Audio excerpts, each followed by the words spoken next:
Hey yo, what's up? It's B at C Dub. I am here with Sienna. Sienna, let them know what's up. Hi, I'm Sienna Caruso. So tell me, what you been up to lately? Well, I just had my first year at college, and so my freshman year was pretty good.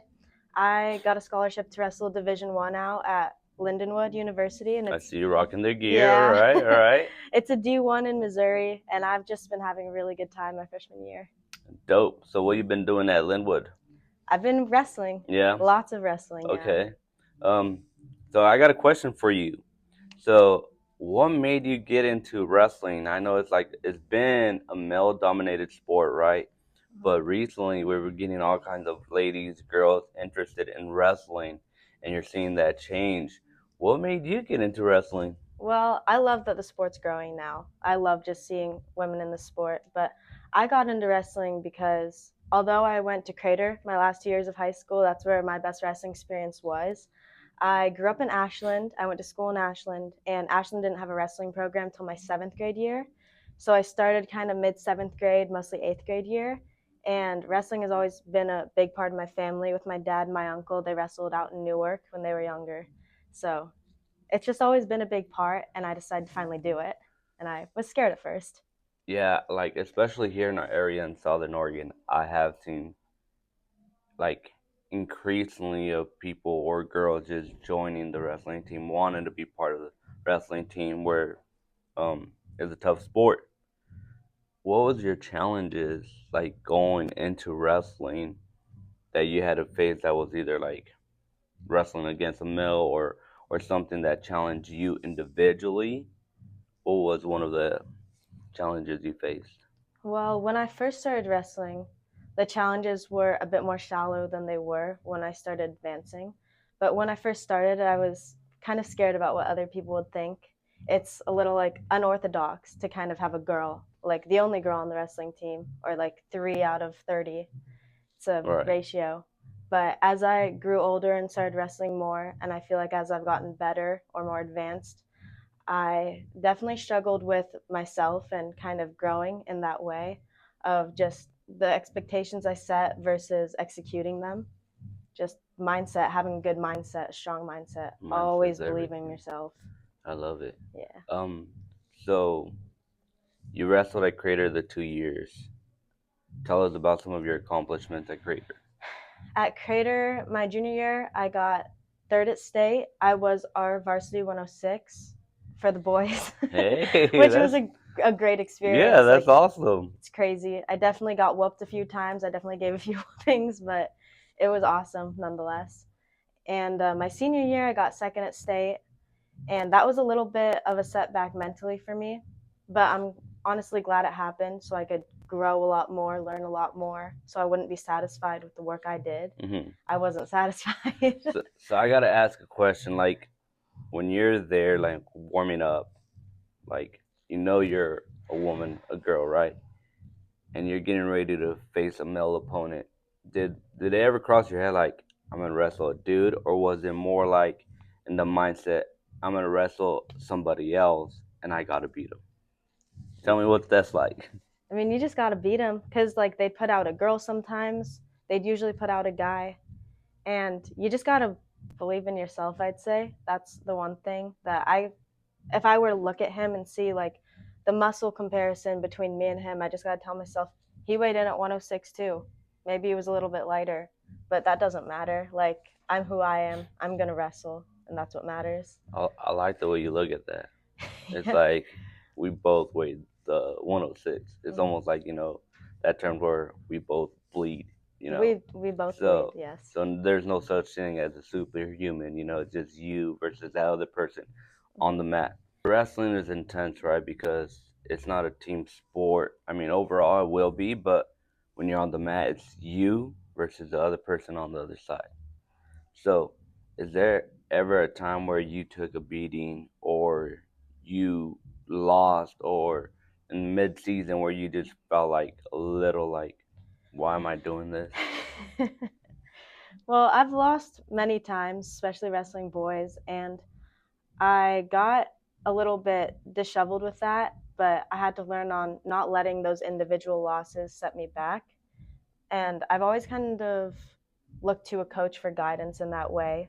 Like I've had my coach like Tyler Winter at my club or Haga at my high school, and they were always really good influences. No matter how bad the match may have went, they were never angry with me in that way. They would be angry if I was distasteful after, disrespectful to them or my opponent or myself.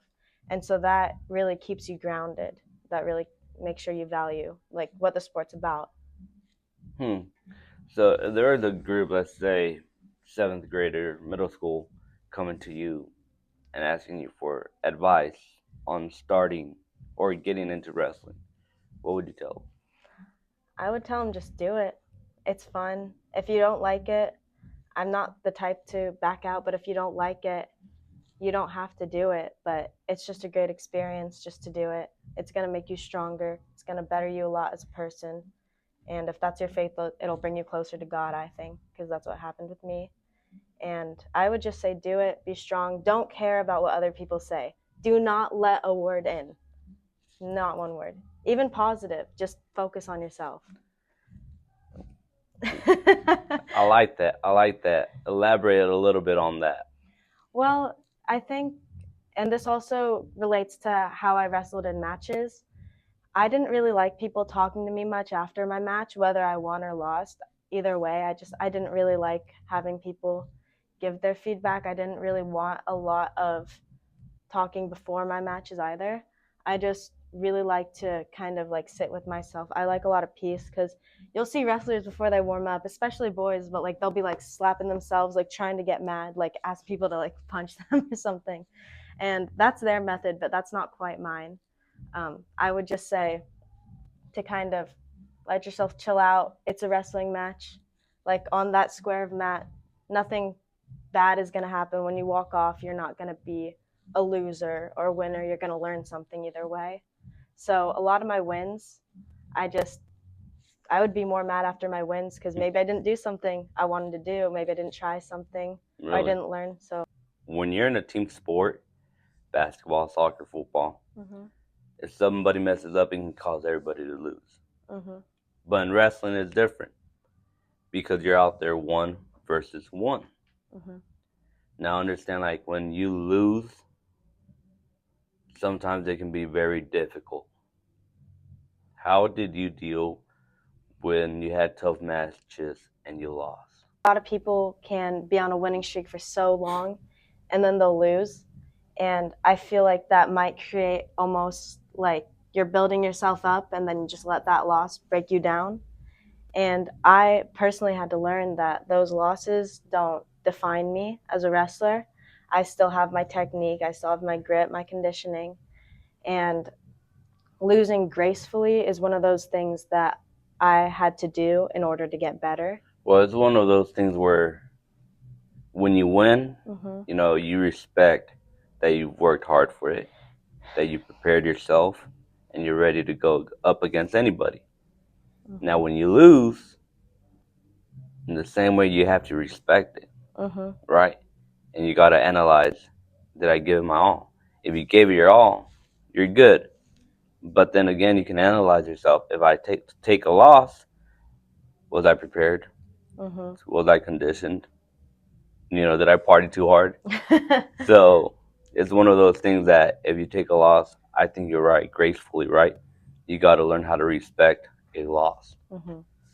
Well, respecting a loss comes even before the match because before matches, especially that week out of practice, if I knew I was going to have a tough match or a difficult tournament, I would, even during my sprints, during my drilling, sometimes in practice it gets really hard and you want to think, oh, what if I ease up on myself?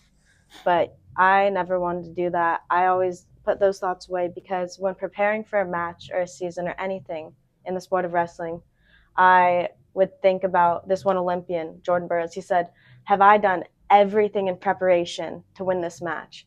Have I done every sprint, gave my 100 every single time?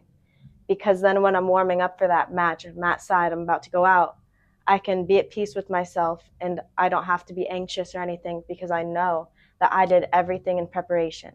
Yeah. And even in that case, I believe that that was my case every time. I always prepared myself. Even in that case when I would lose, I had to understand that when you go out there, all that preparation can go. That's out the window because it's Right. you versus one other person. Anything can happen. Right. And so you got to hold yourself accountable, but you also can't let anything set you back. You got to keep going forward.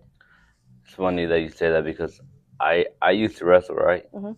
I got into wrestling about like 7th, 8th grade. Yeah. But again, I had a great coach. And something he said was, you're talking about the week before a tough match, you got to prepare yourself. Mhm. People need to understand that a lot of your effort, a lot of preparation work comes before the big day, Yes. right? So even in practice, if you're cheating, if you're going half speed in practice, well, guess what? When you perform, you're gonna be feeling it. Mhm. So one of the things that my coach said is like, perfect practice makes perfect. So when you're conditioning and you're not going all out, you're gonna feel it on the match. So when Mhm. you're practicing, you can't cheat yourself. Never cheat yourself. That is right. So that's awesome. So tell me, you're in college now. Um, how's that going? It's good. I have a B average, a little bit above a B, which I'm not satisfied with, but it's pretty good for my first year because my first year was, I'd say, a roller coaster because it was really fun, but there were ups and downs. Right. But I enjoyed As it. life. It's life. It's ups and downs in life, you know? Yeah. But I enjoyed it so much. I was right next to St. Louis and just being in a different city than where I grew up my whole life. It was really amazing to get out, meet new people, have new experiences. I wrestled people I never would have even met if I stayed in the state, and it was just a great experience. That's awesome. So you're going to school right now. Tell us, what's your life looking like, or what's your 5-year plan for Sienna? My 5 year plan, oh, I can tell you like my next year. Yeah, that works. That works. Well, my next year, I love Lindenwood. I love the wrestling. Division One got sanctioned for 2026, so we'll be official by then. So next year will be really fun. Just preparing for that, having our nationals next year. Um, I'm working to get my business degree, and then after that, I plan to get my MBA in business and marketing because I really like that. Love it. It's a really engaging topic. Um, so my final question for you, right? This Sienna developed, matured. What advice would you give yourself when you were first coming into wrestling? When I was first coming to wrestling, I didn't even think I would like go to college for it. I didn't even know I could. So there weren't a lot of opportunities back in like 2018, 2019. It was almost unheard of. So I would always read this book about women's wrestlers that was gifted to me by my uncle. And all of these amazing women's wrestlers and their stories. This one woman couldn't wrestle in her home country because women weren't even allowed to drive. And women in America had to make it out of neighborhoods and wrestle at the Olympics and eventually won Olympic medals. So I would say keep reading that book, keep reading, and just keep working hard, I'd say. What was the name of the book? I wish I could tell you. So keep reading. Don't give up. Keep reading, don't give up. You're going to need to be able to read in college. Okay, fair. And just work hard, love it, enjoy it, because high school was so much fun. Wrestling there is so gritty. College is so much fun. Like, it only gets better. Well, Sienna, appreciate you joining us here. Appreciate you having me. And then I wish you nothing but the best. All right? All right. See you around. See ya. That was awesome. Thank you.